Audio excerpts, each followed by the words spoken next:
ಧರ್ಮಸ್ಥಳದ ಬಂಗ್ಲೆಗುಡ್ಡದ ರಹಸ್ಯ ಭೇದಿಸೋಕೆ ಮತ್ತೆ ಎಸ್ಐಟಿ ಅಧಿಕಾರಿಗಳು ಮುಂದಾಗಿದ್ದಾರೆ. ಸಿಕ್ಕಿರುವಂತಹ 7 ಅಸ್ಥಿಪಂಜರಗಳು ಯಾರದ್ದು ಅನ್ನೋದರ ಬಗ್ಗೆ ತನಿಖೆಗೆ ಇಳಿದಿದ್ದು ಡಿಎನ್ಎ ಟೆಸ್ಟ್ಗೆ ಕಳಿಸಿದ್ದಾರೆ.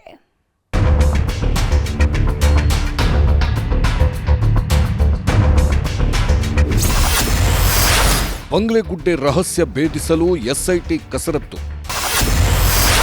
ಪತ್ತೆಯಾದ 7 ಅಸ್ಥಿಪಂಜರಗಳದ್ದೇ ನಿಗೂಢ ಕಥೆ. ಜಸ್ಟ್ ಒಂದೇ ಒಂದು ವರ್ಷದ ಹಿಂದೆ ಧರ್ಮಸ್ಥಳದ ಬುರುಡೆ ಪ್ರಕರಣ ಇಡೀ ದೇಶವನ್ನೇ ಬೆಚ್ಚಿ ಬೀಳಿಸಿತ್ತು. ಅಲ್ಲಿ ಹೆಣ ಹುಟ್ಟಿದ್ದೇ, ಇಲ್ಲಿ ಸಮಾಧಿ ಮಾಡಿದ್ದೆ ಅಂತ ಕಥೆ ಹೇಳಿದ್ದ ಚಿನ್ನಯ್ಯನ ಹೇಳಿಕೆ ಕೇಳಿ ಎಲ್ಲರೂ ಬೆಪ್ಪಾಗಿ ಹೋಗಿದ್ರು. ಇದೇನಿದು, ಭಗವಂತನ ಸನ್ನಿಧಿಯಲ್ಲಿ ಇಂಥ ಸುದ್ದಿಗಳು ಕೇಳಿ ಬರ್ತಿವೆಯಲ್ಲ ಅಂತ ಕಣ್ಣರಳಿಸಿ ನೋಡಿದ್ರು. ಆದ್ರೆ ಚಿನ್ನಯ್ಯ ತೋರಿಸಿದ ಜಾಗದಲ್ಲಿ ಸಿಕ್ಕಿದ್ದು ಮಾತ್ರ 3 ಮತ್ತೊಂದು ಮೂಳೆ. ಹೀಗಾಗಿ ಸುದ್ದಿಯಾದಷ್ಟೇ ವೇಗದಲ್ಲಿ ಠುಸ್ಸಾಗಿ ಹೋಗಿತ್ತು. ಇದರ ಬೆನ್ನಲ್ಲೇ ಈಗ ಬಂಗ್ಲೆಗುಡ್ಡೆಯ ಭೂಮಿಯ ಮೇಲ್ಭಾಗದಲ್ಲಿ ಸಿಕ್ಕಿದ ಅಸ್ಥಿಪಂಜರದ ರಹಸ್ಯ ಕೆದಕೋದಕ್ಕೆ ಎಸ್ಐಟಿ ಅಧಿಕಾರಿಗಳು ಮುಂದಾಗಿದ್ದಾರೆ. 7 ಅಸ್ಥಿಪಂಜರಗಳ ಡಿಎನ್ಎ ಟೆಸ್ಟ್ಗೆ ಎಫ್ಎಸ್ಎಲ್ಗೆ ಕಳಿಸಿದ್ದಾರೆ.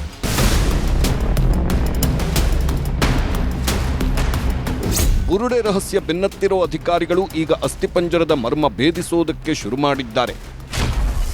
ಬಂಗ್ಲೆಗುಡ್ಡೆಯಲ್ಲಿ ಒಟ್ಟು 7 ಅಸ್ಥಿಪಂಜರಗಳು ಪತ್ತೆಯಾಗಿದ್ವು.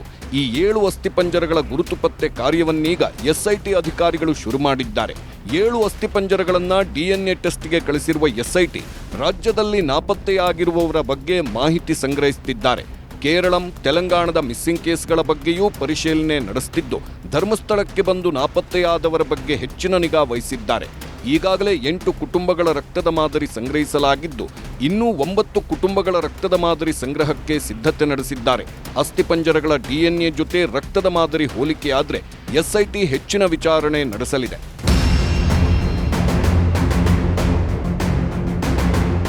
ಧರ್ಮಸ್ಥಳದ ಬುರುಡೆ ಪ್ರಕರಣಕ್ಕೆ ದಿನಕ್ಕೊಂದು ಅಪ್ಡೇಟ್ ಆಗ್ತಿದೆ. ಕಳೆದ ವರ್ಷ ಸೆಪ್ಟೆಂಬರ್ ತಿಂಗಳಲ್ಲಿ ನಡೆದ ಬಂಗ್ಲೆಗುಡ್ಡದ ಶೋಧ ಕಾರ್ಯ ಇಡೀ ರಾಜ್ಯವನ್ನೇ ನಡುಗಿಸಿತ್ತು. ಈ ವೇಳೆ ಕೆಲ ಮೂಳೆಗಳ ಜೊತೆಗೆ ವಾಕಿಂಗ್ ಸ್ಟಿಕ್, ಪ್ಯಾನ್ ಕಾರ್ಡ್ ಸೇರಿದಂತೆ ಹಲವು ವಸ್ತುಗಳು ಸಿಕ್ಕಿದ್ವು. ಆದರೆ ರಹಸ್ಯ ಮಾತ್ರ ಬಿಚ್ಚಿಕೊಂಡಿರಲಿಲ್ಲ. ಹೀಗಾಗಿ ಈಗ ಅಸ್ಥಿಪಂಜರದ ರಹಸ್ಯ ಕೆದಕೋ ಕೆಲಸ ಮಾಡುತ್ತಿದ್ದಾರೆ. ಕಿಶನ್ ಶೆಟ್ಟಿ, ನ್ಯೂಸ್ 18, ಮಂಗಳೂರು.